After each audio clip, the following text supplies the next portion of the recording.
ሁላችንም በልጅነት እግር ኳስ ተጫውተናል፣ ዋና ዋኝተናል። ይሄን ይገፋፋን ነበር። ግን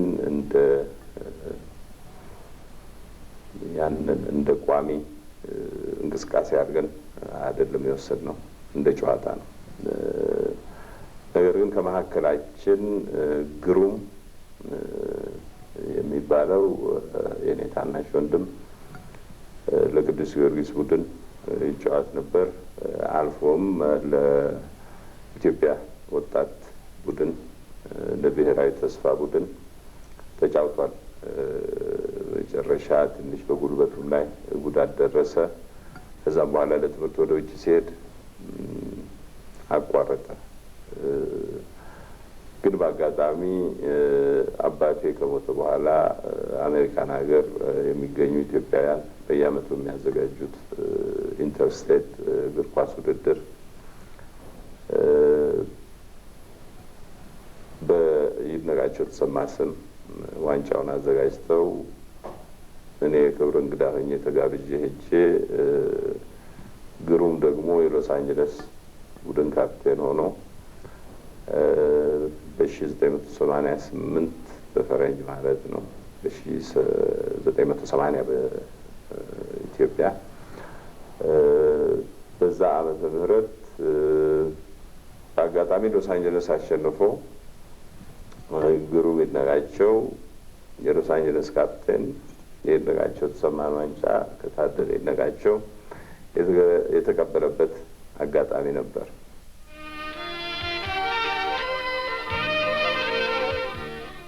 ይድነቃቸው በአፍሪካ እግር ኳስ ኮንፌዴሬሽን ፕሬዝዳንትነታቸው ለአፍሪካውያን ምን አስገኙ? ለኢትዮጵያስ? ፔሌና ማራዶና የክፍለ ዘመኑና የኢንተርኔት ምርጥ የእግር ኳስ ተጫዋች በመባል በቅደም ተከተል ተመርጠዋል። ይድነቃቸው ስለ ሁለቱ ተጫዋቾች ምን አሉ? ሌላም በክፍል 2 ዝግጅት ተካቷል።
የቴሌቪዥን ኩባንያዎችስ ቢሆኑ ከፊፋና ከአይኦሲ ጋር ከመደራደር ይልቅ ስፖርተኛውን ሁሉ እኛ ወስደን ውድድሩን ራሳችን ብናዘጋጀው አይቀልንም በማለት አንድ ቀን ፊፋንና አይኦሲን አፍርሰው የዓለምን ስፖርት እጃቸው ያገቡትም እውነት እኮ ነው።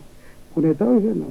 በሜክሲኮ ከተካሄደው 13ኛው የዓለም እግር ኳስ ዋንጫ መልስ ነው ይህንን የተናገሩት ከጋዜጠኞች ጋር ባደረጉት ቃለ ምልልስ። ከዚህ የዓለም ዋንጫ 2 ዓመታት ቀደም ብሎ በ1976 የጨጓራ ካንሰር እንዳለባቸው ተነግሯቸዋል። ስራቸውን ግን እንደ ወትሮው ያከናውኑ ነበር። በርካቶች እንደ ሙዚቃ ያጣጣሙላቸውንና እስከ ዛሬም የሚያስታውሱላቸውን ይህንን ቃለ ምልልስ ያደረጉትም ከዚሁ በኋላ ነው፣ በ1978። ያረፉት ደግሞ በ1979 ነው። በተረፈ እንደምታውቁት የዓለም ዋንጫ በ1990 ዓመተ ምህረት ኢጣሊያን ሀገር ይዘጋጃል። ያንን ለማየት ሁላችንም ጉጉት አለን እና በደህና እንደምንደርስ ተስፋ አደርጋለሁ። ከዛ በፊት ግን ስርዓት ተፈጥሮ የአፍሪካ ዋንጫ አለ፣ የአውሮፓ ዋንጫ አለ፣ የዓለም የአትሌቲክስ ውድድር አለ እና ይህን የመሳሰሉትን የስፖርት ውድድሮች እያየን ጊዜያችንን ለማሳለፍ እንደምንችል እመኛለሁ። አመሰግናለሁ።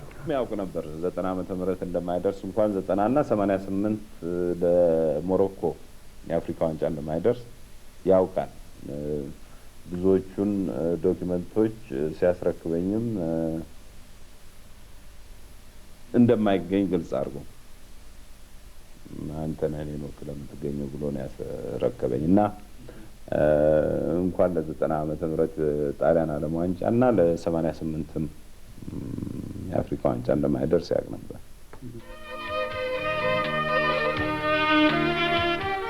በህይወት ለመቆየት ተስፋ በተሟጠጠባቸው በእነዚያ ጊዜያት ሁሉ እርሳቸው ስለ አፍሪካ ስፖርት ይጨነቁ ያስቡ ነበር።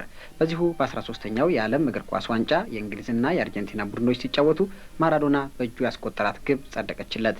አንዱ ዳኛ አፍሪካዊ ነበሩና ሁሉም ጣቱን ቀሰረባቸው። ሲፈርድብን አርቢትሩ አፍሪካዊ ነው፣ ከቱኒዚያ ነው እና ጨዋታውን አስደናቂ በሆነ ሁኔታ መርቷል።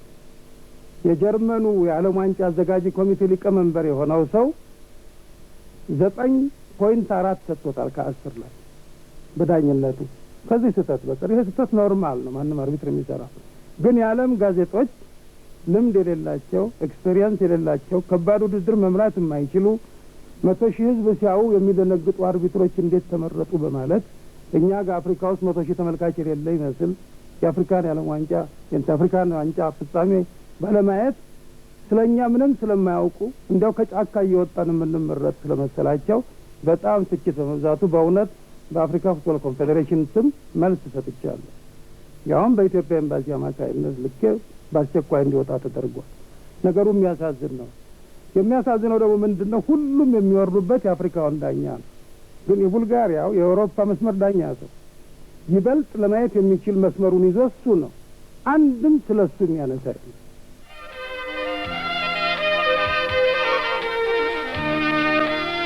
የአፍሪካን እግር ኳስ ኮንፌዴሬሽን እና ሌሎቹንም ስፖርቶች በበላይነት በመምራት እንደዚህ ዋስ ጠበቃ ሆነዋል። በዚሁም በተለይ በአፍሪካ እስካሁን ድረስ ስማቸው እንዲነሳ ሆኗል። 10ኛ ሙት ዓመታቸው መታሰቢያ በግብጽ አስተናጋጅነት ተካሂዶ ነበር። ካሜሩናዊው ተተኪያቸው ኢሳያቱ በዚህ ወቅት የአፍሪካን እግር ኳስ ኮንፌዴሬሽን ለ10 ዓመታት መርቻለሁ፣ ከተሰማ መርሆችና መመሪያዎች ግን አንድም ዝንፍ አላልኩም ሲሉ ተናግረዋል። እና አሁንም ጥራቸው አለ፣ ዛሬም ስማቸው ይጠራል። በዓለም እግር ኳስ ፌዴሬሽኖች ማህበር ፊፋ ውስጥ የተጫወቱት ሚናም ከፍተኛ አድናቆትና ከብሬታን አስገኝቶላቸዋል። የያኔው የፊፋ ፕሬዝዳንት ዶክተር ጆ ሀቫላንጅ ከተናገሩት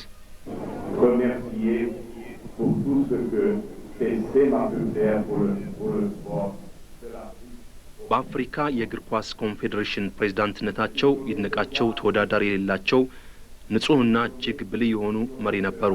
በመሆኑም የእግር ኳስ ስፖርትን በአፍሪካ ብቻ ሳይሆን በዓለምም እንዲስፋፋና እንዲደራጅ ለማድረግ በሚካሄደው ጥረት ትዕግስትና እውቀትን በማጣመር ያበረክቷቸው የነበሩ መፍትሄዎች የሚደነቁ ነበሩ። ፊፋ ይድነቃቸው በአባልነታቸው ለሰጡት አገልግሎትና በየጉባኤውም ላይ ላበረከቱት ብልህና አዋቂ የሆኑ ምክሮቻቸው ምንጊዜም ባለውለታ ሆኖ ይኖራል። ለዚህ ሁሉ ያበቃቸው ለአፍሪካ እግር ኳስ እድገት ያሳዩት መቆርቆር ነው። ከኢትዮጵያ ስፖርት አመራር ውስጥ ነው የወጡትም። የእሳቸው ማንነት የሚጀምረውም ከዚሁ ነው። በጊዮርጊስ ቡድንና በኋላም በብሔራዊ ቡድን አሰልጣኝነት የሰው አያያዙ በጣም የሚገርም ነበር። እንደሚታወቀው በወቅቱ የነበሩ በቅዱስ ጊዮርጊስ ውስጥ የነበሩ ተጫዋቾች በጣም በከፍተኛ ደረጃ የሚታወቁ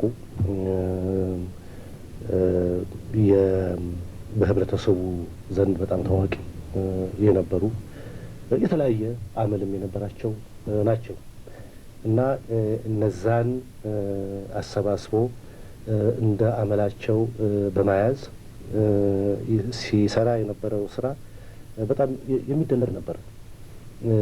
እያንዳንዱን ተጫዋች እንደ አባትም እንደ ጓደኛም እንደ ወንድምም በመሆን ነበረ አንድል የሚያደርገው። ይህን እያደረገም ደግሞ ተከብሮም ግን የቲሙን ዲሲፕሊን በማስከበር ብቃት ያለው አመራር በመስጠት ያደረገው አስተዋጽኦ በጣም ከፍተኛ ነው። ከሌላ ክለብ ተመርጠን ለብሔራዊ ቡድን በምንሄድበት ጊዜ በእውነት ያኔ ነው የተረዳ ነው። በምንም አይነት አምር አድሎ እንደማያደርጉ እኛ ብዙ ጊዜ ይመስለን ነበር። እንግዲህ ምንድነው አንዳንድ ጊዜ ዳኞች ናቸው የእሳቸውን እንግዲህ የበላይ ስለሆኑ የዳኞችንም የበላይ ስለሆኑ የፌዴሬሽኑ ዋና ጸሐፊና ስለሆኑ ብዙ ጊዜ እሳቸውን ያስደሰቱ እየመሰላቸው አድሎነቱን እዛ ሜዳ ውስጥ ያደርጋል። ግን በዚያ ምክንያት እንኳን የተቀጡ ዳኞች ነበሩ። ትክክል አይደላችሁም። እርግጥ ነው እኛ ደግሞ እንደዛ ይመስለን እንደ ማንኛውም እንደናንተ እንደ ማንኛውም ተጫዋች ክለቤን ወደዋለሁ፣ ያቋቋምኩት ክለብ ነው ወደዋለሁ፣ ነገር ግን በአግባቡ እንዲያሸንፍ ነው ፈልገው ይልን ነበር። ያ ደግሞ በተግባር በእውነት አብሬ ከሆንኩ በኋላ እዛው ኦሜድላም እያለሁኝ ነው ያረጋገጥኩኝ። ምክንያቱም ከኦሜድላ መጣ ወይንም ከመቻል ቡድን ነው ከሌላ ቡድን የመጣ ተጫዋች ነው ብሎ አላገሸሽም። እንደውም እኛን ነበር የበለጠ የሚያቀርቡ። በዚያን ወቅት የጊዮርጊስ ቡድን ተጫዋቾች የነበሩት ዶክተር ተቀዳ አለሙና ሌሎች ጓደኞቻቸው ለክለቡ የሚጫወቱት በያኔው የኮተቤ ቀዳማዊ ኃይለሥላሴ ትምህርት ቤትና በኋላም በቀዳማዊ ኃይለሥላሴ ዩኒቨርሲቲ ትምህርታቸውን እየተከታተሉ ጭምር ነበር። እናም ማክሰኞና ሐሙስ ለነበረው ልምምድ ማንገራገራቸው አልቀረም፣ የጥናት ጊዜያቸው እንዳይነካ። አሰልጣኝ ይድነቃቸው ግን በዚህ ቅር አልተሰኙም፣ አሊያም ሌላ እርምጃ አልወሰዱም። ይልቁን እነዚህኑ ልጆች ከትምህርት ቤት ወደ ልምምድ ቦታ፣ ከልምምድ ቦታም ወደ ትምህርት ቤት በግል መኪናቸው ያመላልሱ ነበር።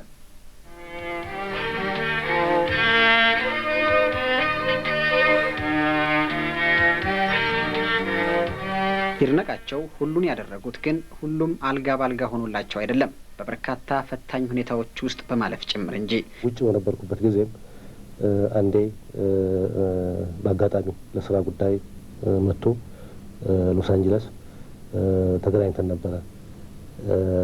ከሀገር ከወጣሁ ከ11 12 ዓመት በኋላ መሆኑ ነው። በዛ ጊዜ ስንገናኝ በጣም ተለውጦ ነበር። ሰውነቱ ተዳክሞ ነበረ፣ ከሚገባው በላይ ነበረ የተዳከመው እና በወቅቱ ለምን እዚህ ደረጃ ላይ እንደደረሰ ጠይቄው የነገረኝ ብዙ ፈተና አሳልፎ እንደነበረ ነው። ብዙ ችግሮች ነበሩበት። በተለይም ደግሞ እንደሚታወቀው ጋሽ ይድነቃቸው ውጭ ሀገር ሄዶ የተማረ ሰው አልነበረም። ስፖርት ትምህርት የወሰደ አልነበረም እና በወቅቱ ከዚህ ጋር በተገናኘ ከውጭም የስፖርት ትምህርት ተምረናል ብለው የተመለሱ ሰዎች ጋር የነበረው ግጭት ነበረ። ከዛም ደግሞ የደርግ ስልጣን ላይ በመጣ አካባቢ በተለይ ከ10ኛው የአፍሪካ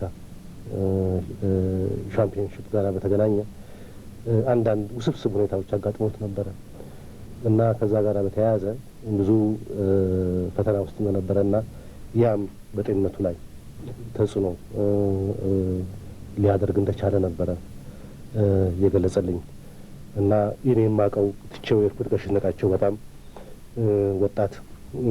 ወጣት ለማለት አይቻልም፣ ግን ሜዳ ውስጥ ከኛ ጋር እያሰለጠነ ሲጫወት በጭቃ በዝናብ እንደምታውቁት ወፍራም ነው።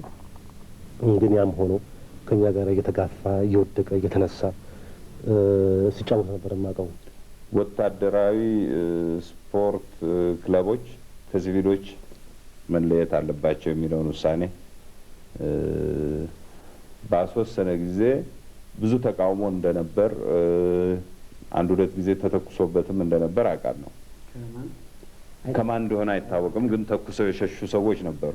በተለይ የግድያ ሙከራ ተደርጓል። አንድ ጊዜ እሱን ስቶት የቤታችንን አጥር እንደመታው አውቃለሁ።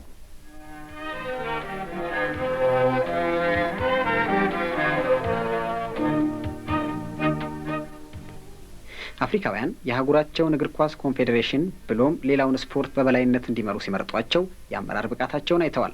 ፈረንሳይኛን እንደ መጀመሪያ ቋንቋቸው የሚያቀላጥፉት፣ ጣሊያንኛን በሚገባ የሚናገሩትና እንግሊዝኛ የማያቀታቸው ይድነቃቸው መስጠዋቸዋል። በዚህ ላይ የዓላማ ሰው ናቸው። መሆን አለበት ብለው ላመኑበት እስከ መጨረሻው ጫፍ የሚሄዱ።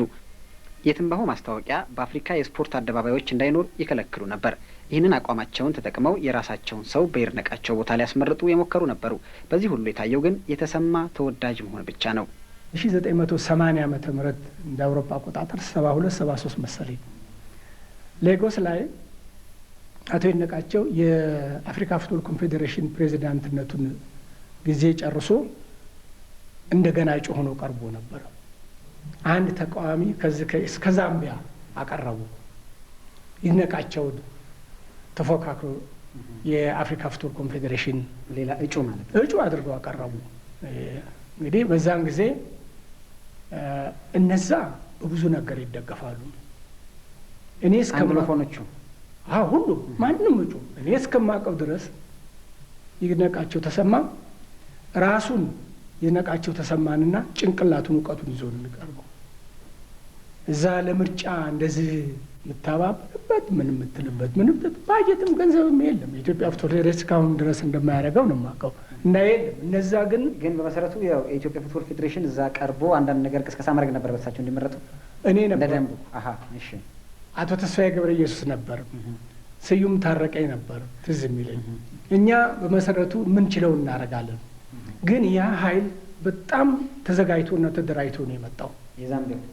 የዛምቢያው መኪና አለው፣ በየሆቴሉ እየሄደ ይቀሰቅሳል፣ ያዘጋጃል፣ ምን ይላል እና ያንን ለማስመረጥ ነው የነቃቸውም። በጊዜው ደግሞ እጩ ሆኖ የቀረበው ሰውዬ ከዚህ ከዛምቢያ በስተጀርባው ከፍተኛ የሆነ ድጋፍ ነበረው የተለያዩ ኩባንያዎች። ምክንያቱም አቶ ይድነቃቸው በስቴዲየም ውስጥ የትንባሆ ሽያጭን በጣም አርጎ ይቃወማል እና ያ ድርጅት ደግሞ ትንባሆ በአፍሪካ ስቴዲየሞች ውስጥ ገብቶ በማስታወቂያ መልክ በየቦታው እንዲለጠፍ ይፈልጋል። ይድነቃቸው እስካለ ድረስ ያን ማድረግ አይችልም። ስለዚህ ያን ሰውዬ አስገባና እንትን አለ። በጣም አሰብን እና ይሄ ነገር ስብሰባ ላይ ቀርቦ እንትን ሲል መጀመሪያ ያ አጀንዳ እስኪደርስ ድረስ ይድነቃቸው ስብሰባውን መራ። ያንን ከጨረሰ በኋላ ይቅርታ አድርጉልኝ እንግዲህ የፕሬዚዳንት ምርጫ ስለደረሰ ወንበሩን ለሚመራው ሰው ሰጣለሁ ብሎ ብድግ ብሎ እንትን ሲል ስብሰባ አዳራሽ ውስጥ የነበሩ የዌስት አፍሪካ አባሎች በሙሉ ብድግ ብሎ እንትን አለው። በመሰረቱ ልክ አይደለም። ሆነም አልሆነም እንደ አትነሳዛ አሁን ነው ጩኸት ፉጨት ሌጎስ እኮ ነው እና እንትን አሉ። አይ በህጉ መሰረት ይህን ስብሰባ እኔ መምራት አልችልም፣ ምክንያቱም እጩ ሆኜ ቀርብ ያለው ይህን ስብሰባ የሚመራው ምክትሉ እንትን አለ። እኛ ሁላችንም በእውነት በጣም እንትን ነበረ። ድምፅ ምርጫ ተሰጥቶ ቃሉ ሲቆጠር 27-2 አቶ ይድነቃቸው እንትን አለ። በዛን ጊዜ ትዝ ይለኛል።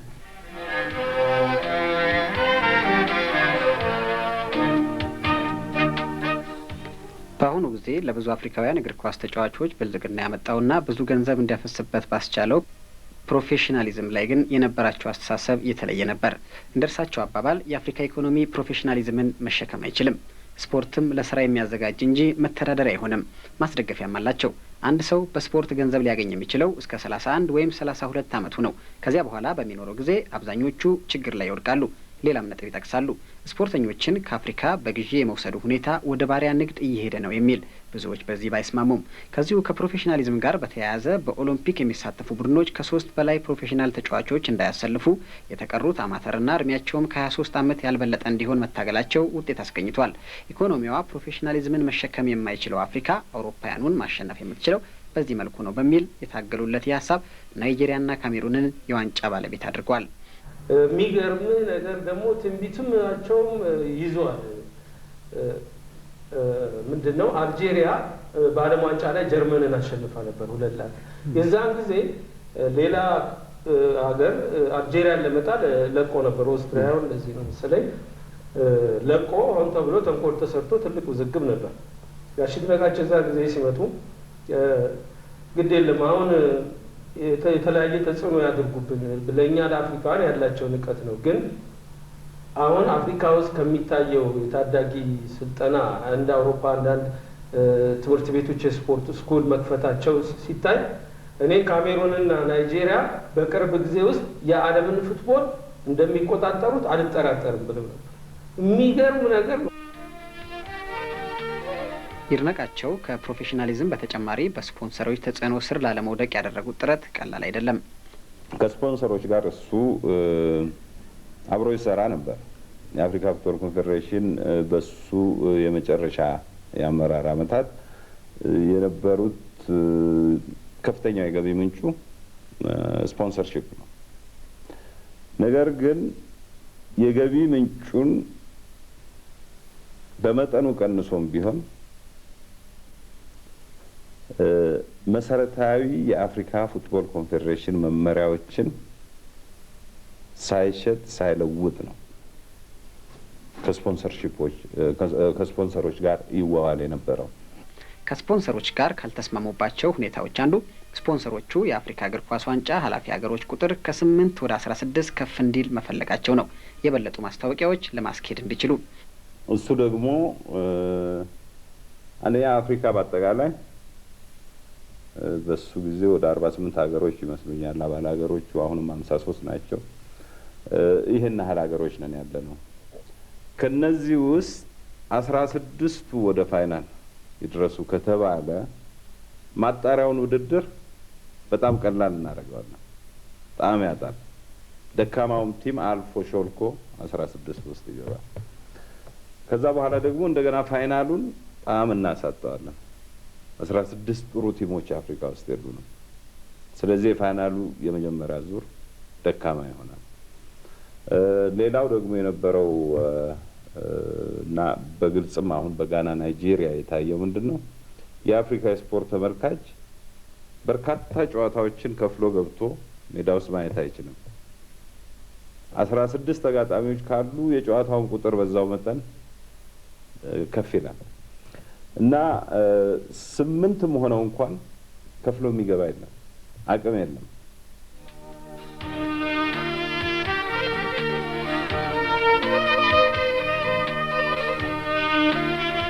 የአፍሪካ ሀገሮች በዓለም እግር ኳስ ዋንጫ ተገቢውን ስፍራ ለማግኘት ፈታኝ ትግል አካሂደዋል በይድነቃቸው አማካኝነት። ዛሬ አፍሪካ በዓለም ዋንጫ የምትወከለው በ5 ሀገሮች ነው፣ በኦሎምፒክ ደግሞ በ3። በአህጉራዊው ድርጅት ፕሬዝዳንትነታቸው ለአፍሪካውያን መብቶች ታግለዋል። በአፍሪካውያን ላይ ያለውን ተጽዕኖ በተደጋጋሚ አጋልጠዋል፣ በግልጽም ተቃውመዋል። ሞት ባይቀድማቸው ኖሮ እነዚህ ሁሉ ተደማምረው ለሌላ ኃላፊነት ያበቋቸው ነበር የሚሉ አስተያየቶች የሚደመጡት ከነዚህ ሁሉ አኳያ ነው። በጣም ብቃት ያለው ሰው ነው። በጣም አስተዋይ ነው። ቅን ሰው ነው። ስለዚህ በአፍሪካ ደረጃም ሆነ በዓለም አቀፍ ስፖርት ደረጃ ጓደኞቹ፣ የስራ ባልደረቦቹ ከበሬታ ቢሰጡት ምንም የሚያስገርም አይደለም። ከዛ በላይም በሕይወት ቢቆዩ ኖሮ የበለጠ ደረጃ ላይ ሊደርስ ይችል ነበረ ብሎ መገመት ይቻላል። ይድነቃቸው ሯጭ ነበሩ። ይድነቃቸው ብስክሌተኛ ነበሩ። የእግር ኳስ ተጫዋችም፣ አሰልጣኝና የስፖርት መሪ። ብዙዎች ይህንን ያውቃሉ፣ ግን ሌላም መጠቀስ ያለበት አለ። የኢትዮጵያ ስፖርት ሲነሳ በመጀመሪያ መነሳት ያለበት ስም ይድነቃቸው ስም እንደሆነ የማንም የሚጠራጠር ያለ አይመስለኝም። በእውነትም እስካሁን ድረስም በሱ ደረጃ ለኢትዮጵያ ስፖርት አስተዋጽኦ ያደረገ፣ ለኢትዮጵያ ስፖርት እድገት ምኞት የነበረው ሰው አፍርተናል ለማለት አይቻልም። ጋሽ ይድነቃቸው ለብዙ ሰዎች የስፖርት ሰው ብቻ ሆኖ የሚታይበት ሁኔታ እንዳለ ይታወቃል። ግን ቀረብ ብለው ላወቁት ሰዎች ምን ያህል በጣም ሰፊ ግንዛቤ የነበረው ሰው እንደነበረ አስታውሳለሁኝ። ዩኒቨርሲቲ ተማሪ በነበርኩበት ወቅት ከምማራቸው የትምህርት አይነቶች መካከል አንዳንድ ርዕሶች እየተነሱ ውይይት ይደረግባቸው ነበረ። ስለነ ፕሌቶ፣ ስለነ አሪስቶትል፣ ስለነ ሎክ፣ ስለነ ሩሶ በሚገባ የሚያውቅ ሰው ነበረ እና በጣም ሰፊ ግንዛቤ የነበረው ሰው ነው።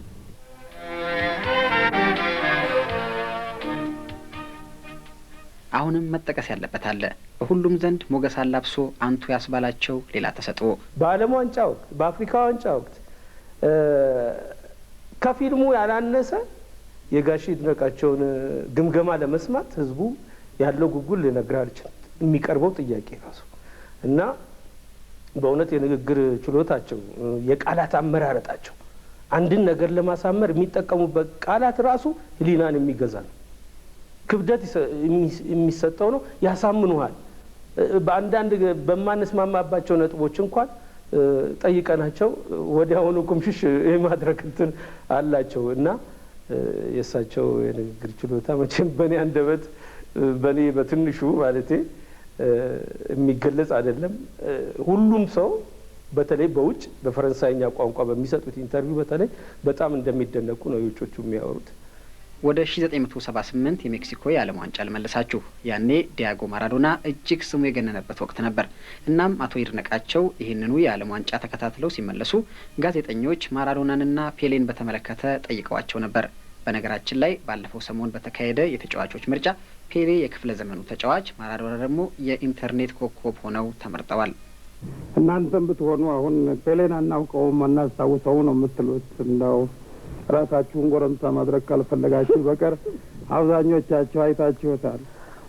እና ማራዶና እጅግ ጥሩ ተጫዋች ነው፣ በአሁኑም ትውልድ እንደምናየው። ግን ማራዶና ግራኝ ነው እንደምታውቁት፣ እና አብዛኛውን ጊዜ ግራ እግሩ ብቻ ነው የሚሰራው። ግራ እግሩ እንደ እጅ ነው ለማለት ይቻላል። እና ወጠብሻ ነው፣ ጉልበት አለው፣ አጠር ያለ ነው እና በምት አለው። ሲያቀብል ደግሞ በጣም መዝኖ ነው። በጣም ኢንቴሊጀንት ተጫዋች ነው። እና ይበልጥ ማራዶና የሚመስለው ፑሽካስ የሚባል የሃንጋሪ ቡድን ካፕቴን የነበረ ግራኝ ነበር። አንድ ናቸው ተፈጥሯቸውም ጨዋታቸውም ሁሉና ወደዚያ የሚቃረብ ይመስለኛል። ነገር ግን ማራዶናና ፔሌን ለማወዳደር እጅግ ያስቸግራል። ፔሌ አንደኛ በሁለቱም እግሩ ይጫወታል። ሁለተኛ ሰውነቱም ይበልጥ የተደላደለ ነው፣ ኢኩሊብሬት ነው ክብደቱና ቁመቱ። ከዚህ በተረፈ የኳስ ኮንትሮሉ በደረትም ሆነ በምን ፐርፌክት ነው። ከዚህ በተረፈ በራስ አሁን ማራዶና አንድ ቀንም በራስ ኳስ አይነካም። ፔሌ አብዛኛውን ግብ የሚያገባው በራሱ ነው። በዚህ ላይ ፍጥነት አለው፣ ድሪብሊንግ አለው። እኔ እንደ የራሴ ግምት ሳይሆን ይሄ ፉክክር ሜክሲኮ ተጀምሮ ነበር፣ በየጋዜጣ ሁሉ ይወጣ ነበር እና ብዙዎች እንደጻፉት ለምሳሌ ማራዶና 7 የእንግሊዝ ተጫዋቾች አብዶ ሰርቶ ማግባቱ ዓለምን አስደንቆታል። ነገር ግን ፔሌ እስከ 9 ተጫዋቾች ሰርቶ ያገባበት ጊዜ ነበር። ይሄ ደግሞ አንድ ጊዜ ሳይሆን 20-30 ጊዜ ነው የሚሉ ጽሁፎች ይገኛሉ። እና እንደ ፔሌ በእውነት የተሟላ ተጫዋች አልተፈጠረም።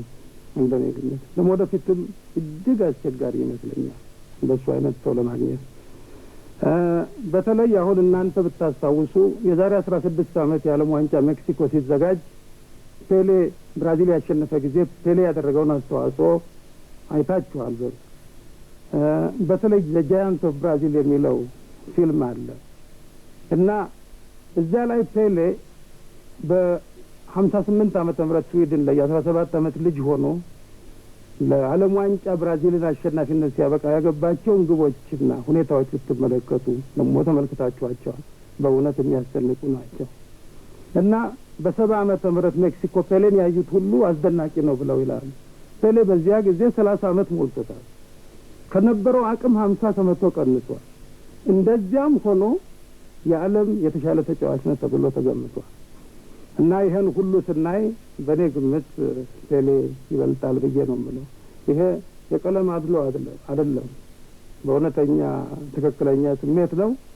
በተረፈ አንድ ጋዜጠኛ ሲጽፍ ማራዶና የሜክሲኮ የዓለም ዋንጫ ንጉሥ፣ ፔሌ የፉትቦል ንጉሥ ብሎታል። እና ይሄ ያጠቃለለው ይመስለኛል።